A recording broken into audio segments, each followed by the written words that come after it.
নমস্কার দর্শক বন্ধুরা, বিয়ন্ড স্পোর্টসে স্বাগত।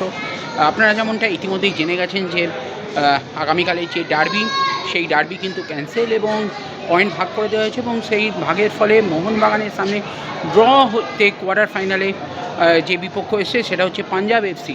পাঞ্জাব এফসির বিরুদ্ধে মোহনবাগান 23 তারিখ বিকেল 4টেয় জামশেদপুরে মুখোমুখি হবে এবং সেই ম্যাচ খেলতে মোহনবাগান আগামী 21 তারিখ রওনা দেবে জামশেদপুরের উদ্দেশ্যে। এরকমটাই এখনও পর্যন্ত ঠিক আছে। তবে আজকে মোহনবাগান অনুশীলনে আপনারা যেমনটা বললাম যে কোয়ার্টার ফাইনালে চলে গেছে এবং কোয়ার্টার ফাইনাল নকআউট, তো সেই কথা মাথায় রেখে কিন্তু এখন টাই ব্রেকার, পেনাল্টি এইগুলো বেশি করে একটুখানি আজকে অনুশীলন করানো হয়। আজকেও মূল দলের সাথে কিন্তু অনুশীলন করেননি ম্যাকলারেন, সেমনটাই আমরা জানতে পেরেছি। অনুশীলন তোলার যেহেতু কোনো পারমিশন সেরকমভাবে দেওয়া হয়নি, তাই জন্য সেই মুহূর্ত আমরা তুলে ধরতে পারলাম না। তবে প্লেয়ারদের বেরোনোর কিছু মুহূর্ত চলুন দেখে নেওয়া যাক বিয়ন্ড স্পোর্টসের পর্দায়।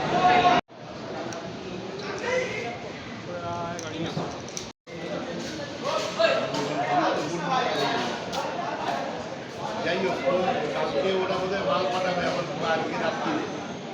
তোর নাম্বার দেওয়া আছে তো ইয়ের কাছে, তুই একবার সুলেখাকে ফোন করে নে যে কখন মাল পাঠাবেন, আমার সেই বুঝে রোববার তো থাকতে হবে।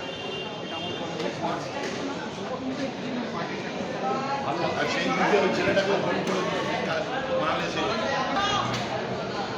ব্যাকলারের মুড ভালো নেই।